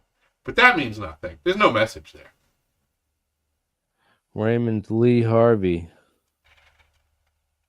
What the hell? Where do they find this guy? And his partner, Oswaldo Ortiz. Osvaldo, yeah. Mm-hmm. This is real? Yeah. Wow. This is so ridiculous. Blew my mind. Well, you know that the guy who tried to shoot Reagan, which would have put Bush in power, was actually connected to Neil Bush. Yeah, this is Hinckley. All this stuff is so in everybody's face. It's not even funny. Seriously. You got Kennedy. They try to kill him with a guy named Raymond Lee Harvey, and then the next guy that they try to kill is Carter. And would they spin the wheel of shill names, and they got the same name again? And they're like, God, what are the odds that we got Raymond Lee Harvey, Lee Harvey Oswald again? All right, what are we gonna do? All right, we'll just get two shooters this time, and we'll split the name amongst two guys. But you know the rules. We spun the wheel and we threw the dart and it landed on the name. It's like freaking Super Troopers, but on freaking. That's so weird. Well, if you want to know who killed Kennedy, it was Alpha 66, which turned into Operation Mongoose, which then turned into Interpen. Right? I thought it was Colonel Mustard with the lead pipe in the library. I'm just kidding. It was the Jews. Space laser.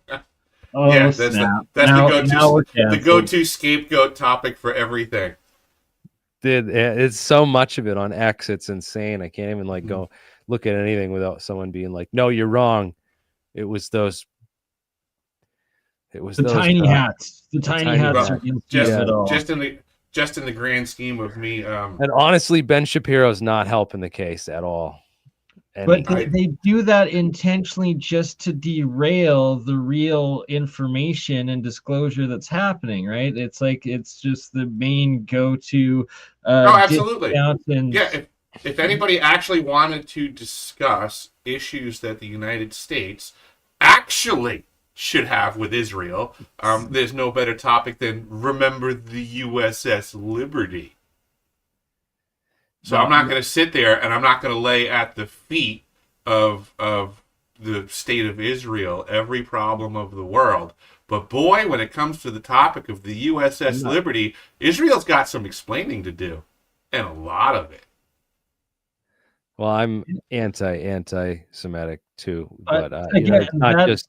Israel's got a lot of issues with the whole. That ain't a Semitism thing.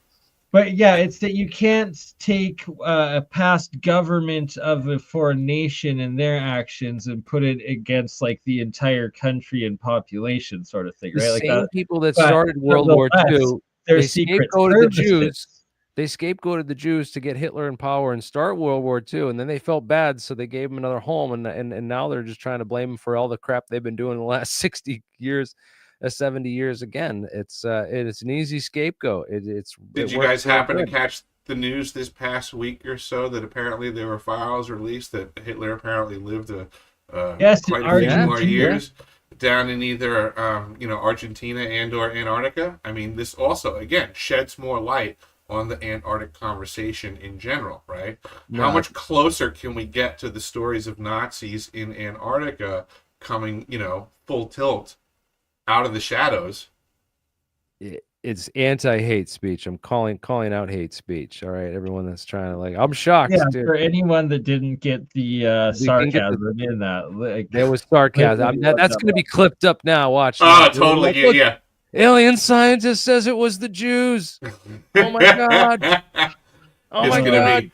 They're gonna add it to like Taken out of everything now. Like context. every question mark will have Jeremy responding. But yeah, well, like hey, so it was the president of Argentina that supposedly declassified all their Nazi files after reviewing it with Trump or the Trump administration, and that they said that yes, Adolf Hitler flew to Portugal and then took a U-boat down to Argentina, and that supposedly even had two daughters there, and that it's like. So is that wackadoo conspiracy that Angela Merkel was Hitler's daughter actually real? I don't know, but man, It puts it out forces a there. lot of questions to be asked.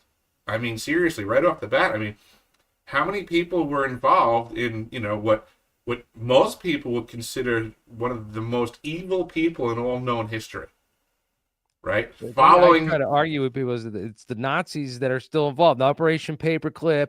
Oh yeah, I'm not opposed to that, but this is technologies. right. This is what we need to consider. We need to really look back in history now. If you're going to sit here and tell me that they announced to the world that Hitler wasn't killed and was relocated, Yeah. what, folks? What planet are we on? Well, this is the other thing. I mean, come on. We have some of the Yeah, top exactly, podcasters Eric. in the- Like Yeah. if they rewrote Yeah, history on that, from my childhood until now, I've learned that Santa Claus isn't real and Hitler lived. I mean, what planet is this for a kid to grow up on? Yeah, exactly. well So said. another thing that's crazy is that some of the top podcasters are not drawing any attention to these aerospace and UFO links because they think this is all wackadoo nonsense, and they're going with that. No, it's definitely all the Jews that did all this. I just And you came look across at Candace information. Owens. She's blaming all this stuff in Israel. She's just accused, RFK of being compromised because he's, hanging out with Rabbi Shmuley, and this is just, it is insane. I watched a video the other day where people made connections to a book that I read this book years ago. It's called Blind Man's Bluff. Amazing book about secret submarine operations from World War II up until about the mid-90s. And at the time that I read the book, I wasn't where my brain is at now. I didn't know John Warner. But apparently in this book, it discusses how John Warner III, his father, who was previous Secretary of the Navy, was also one of the first people in charge of a group called NURO, N-U-R-O, like the Navy Underwater Reconnaissance Organization. And this organization seems to be one of these umbrella terms for the faction that was actually overlooking all UFO activity and recovery operations. So this is the stuff that's getting released now that people are learning about. Like, this stuff's been going on for a long time. The Nazis were in Antarctica for a reason. Admiral Byrd went down there for a reason. He left fast for a reason. Like Operation High Jump left very fast. It was the largest naval grouping. Why did they do it after World War II? And why did they leave so quickly? And for those that doubt the whole Hitler to Argentina with the U-boat, there's documented, I think, 2 or 3 different U-boats, like cases of them surrendering to the Argentina authorities, like that they did actually make it to Argentina, and there's it's tons of info, and now the president of Argentina is saying Hitler lived in Argentina. I mean, we have to start realizing that we're turning a page in a book, and the pages that we've been reading before are lies. So who are the perpetrators? What was their intention? What were they misdirecting us from? What were they leading us to? What the hell's really going on? If Nazis have been in Antarctica since the 30s, but they must have some pretty solid technology. If no one's paying attention to them and giving them a pass, they must be pretty powerful. If nobody knew until this week that Hitler didn't die, I mean, we've all been duped on a level that's, I mean, beyond compare. I mean, when can we say that there's been a greater precedent of people being lied to than now? Exactly. And does this explain why John Kerry, why Kirill, the matriarch of Eastern Orthodoxy, why Buzz Aldrin all went down to the South Pole and magically like had mental breakdowns or freakouts and during like the elections and stuff? Like, what's down there? Obviously some sort of power broker of Yeah. some sort. But instead of people discussing the potential of there being an air traffic control tower at the South Pole Station for the exotic propulsion systems of the technologies that many men on this planet are wielding, we're getting this bullshit disclosure circus from folks like Lou Elizondo and now Jake Barber and Ross Coulthart, who are just absolute total con jobs. I mean, This is super I don't interesting. I don't care what anybody else says about these dudes. They self-admittedly went to Washington, D.C. to have the folks like me, the whistleblowers, potentially arrested or killed. So, you're not going to convince me that these guys are just infiltrating con jobs. And if anybody's going to come at me and say, oh, no, you got to trust it. Like, you really think that's going to work on me? Well, here's an interesting development. So this thing that I'm going to on Friday, I'm flying out to California to go to this event and document it. It's being put on by Deep Prasad and who was on our channel yesterday at APAC. And I really wanted to ask him a bunch more questions about this too, but like who was putting it on, who his partners were and stuff. So he mentions probably the Soul Foundation or Jake Barber's mystery group. Well, it's Skywatcher. He admits, he says that we're actually grateful for Skywatcher 8Q to be one of the sponsors. So I just Skywatch is about as big a shill as can possibly be. He admitted on Jesse Michaels that he went to the Washington D.C. event. He was looking for some Panasonic Tough Books, and he was looking to get information on the whistleblowers to potentially assist the FBI in arresting them, is what he stated with Jesse Michaels.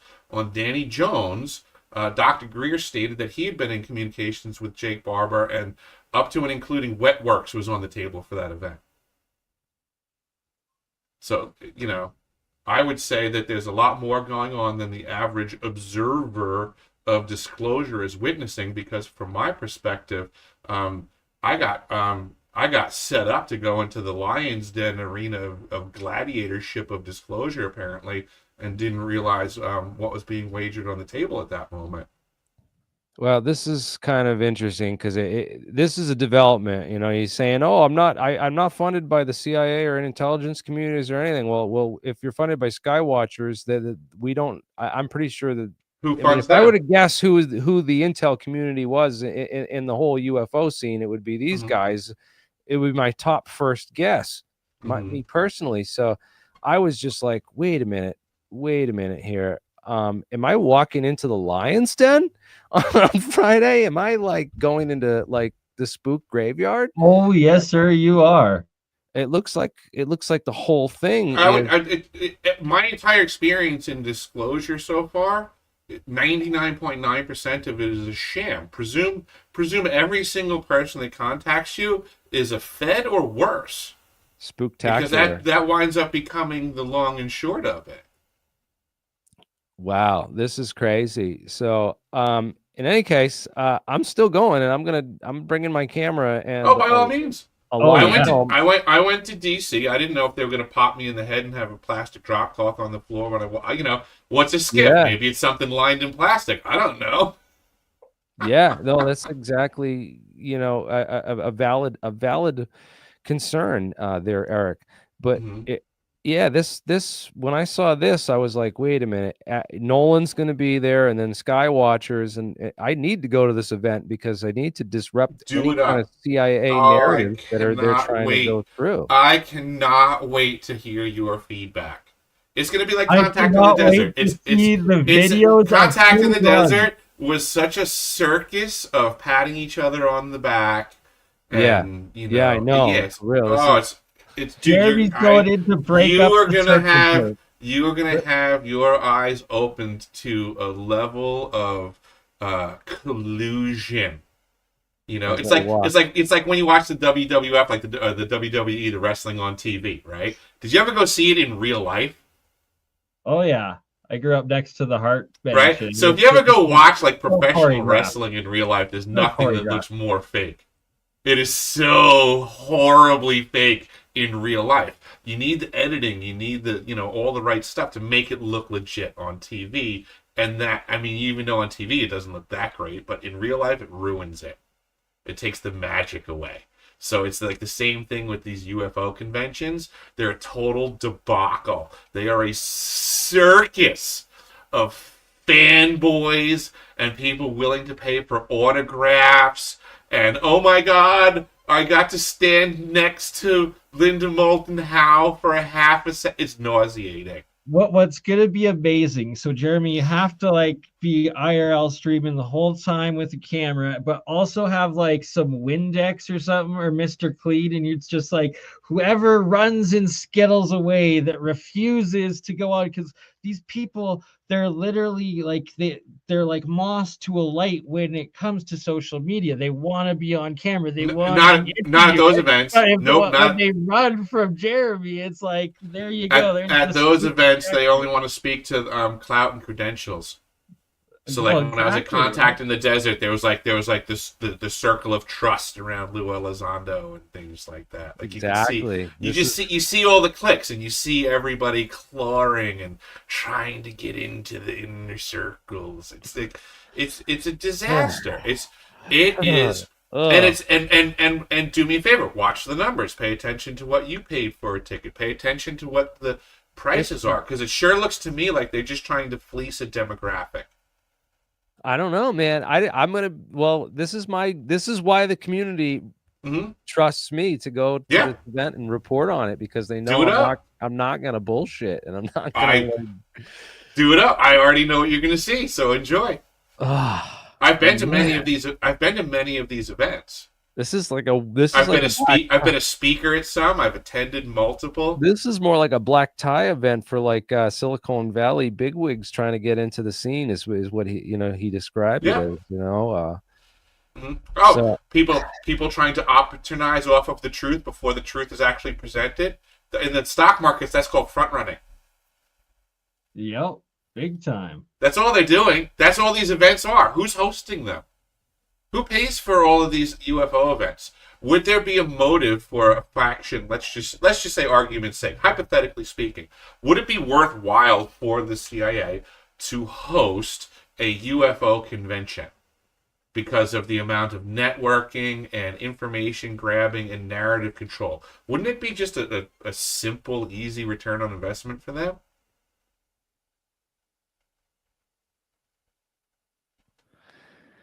Yeah, it's. And if the CIA can afford to do one, what about the DIA? Right, exactly. With the DIA, and that supposedly this is if each one of these groups can afford to do one event, could they afford to do two events? And that there's supposed how many podcasters could they have on the payroll? I mean, back in the day, we know that the alphabet organizations were putting tens and hundreds of millions of dollars into the media industry on a whole. Now that industry is collapsing and they don't need the funds in that direction, is it possible they've been redirected into the alternative media? How many USAID dollars are going into this specifically, potentially? Right. If I said to you that the mass media is wholly corrupted, I'm not going to get much of an argument from people, right? But if I then follow up with the internet is part of the mass media. people start to flip out now because how dare you say that the internet's wholly corrupted? Oh, how dare I? Right.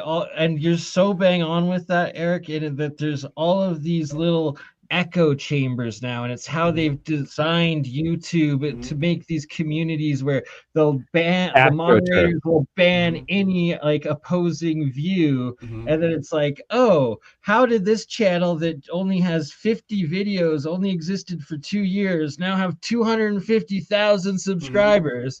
Yet you have the alien scientist that's been stuck at 116,000 now, but it was 150. We got a whole community asking for truth in the disclosure conversation. UFOs, all of this stuff, right? Yeah, I totally get it. Yep, we should have truth.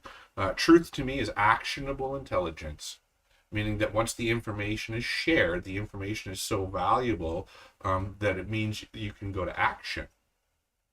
I've provided that information. I've provided a location. The internet. I've provided a location, and I've provided information that puts technologies in question. The action should be to go investigate further this location and see if the accusations are correct.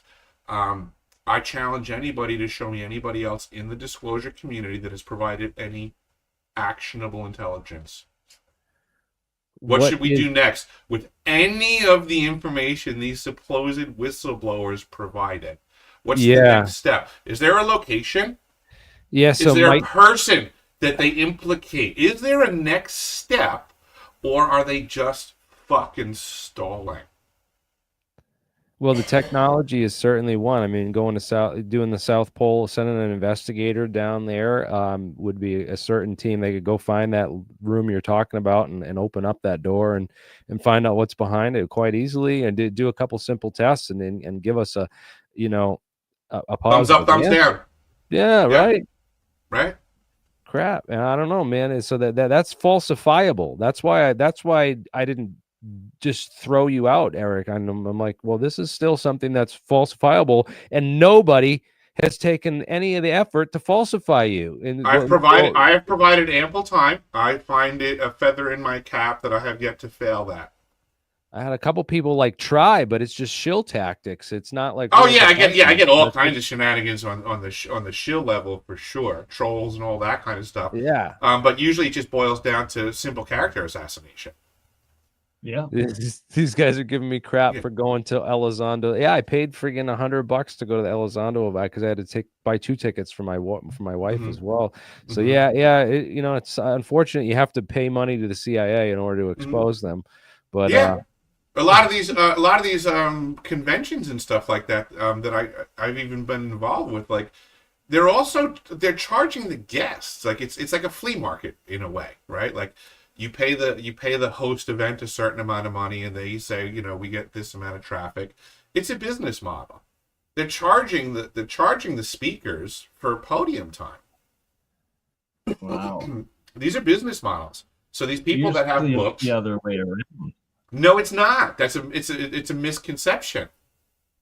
The vast majority of these speakers that go to events are paying to be in the event. They're paying everything to produce. You think these producers are paying for 80 speakers at an event? 80 flights, 80 hotels? Like, you got to understand, man, he's maybe a joke to us who are deep in the world, but to a lot of people on the surface level, man, like everyone sitting at my table at that Lou Elizondo event went in that room thinking that he was a credible expert, seemed like a guy who knew a lot and what he was talking about.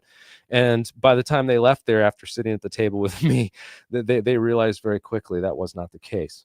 Right. The problem is these are people that do little to no research, and the information that makes it in front of them doesn't get challenged. The vast majority of people love the echo chambers that they sit in all day long. Well, also the massive control they have over the algorithms and sectioning off and cordoning off in channels like this. We've seen how they've literally put a cordon around the information.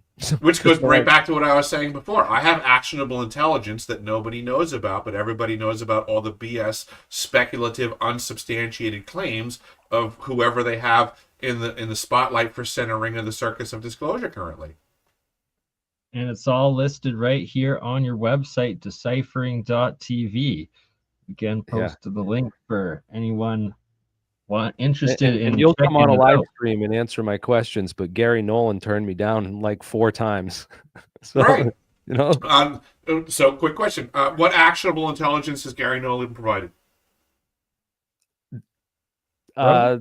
that brain scans he can't release or talk about caused by Havana syndrome thing. I don't know. I'm trying to think. Like, he did that Yeah, I mean, one where's clip with where's the actionable intelligence, right? If we're in a war for the truth, right? If you're the general and you're like we gather intel so we can do something, yeah. right? Yeah. If your intel doesn't provide you enough intel to go to action, your intel sucks.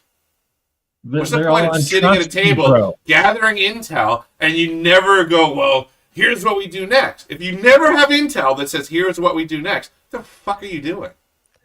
Yeah, Their my wife intelligence knew more literally about it. trust me, bro. It's on the trust me, bro level. Like there's nothing that you can actually But there's do not. to But prove there's it. still no next action. If you take the information they gave you and you still follow the trust me, bro mentality, they're still not giving you. Even if you want to trust them, Well, they've that's not exactly provided. it. They've not provided any information Your for action. you to act on. Where is Jake Barber's location that he's shooting down UFOs at? What's the frequency of the device that they're not providing anything to anybody. They are Lou Elizondo's- policing a community by dangling a carrot infinitely.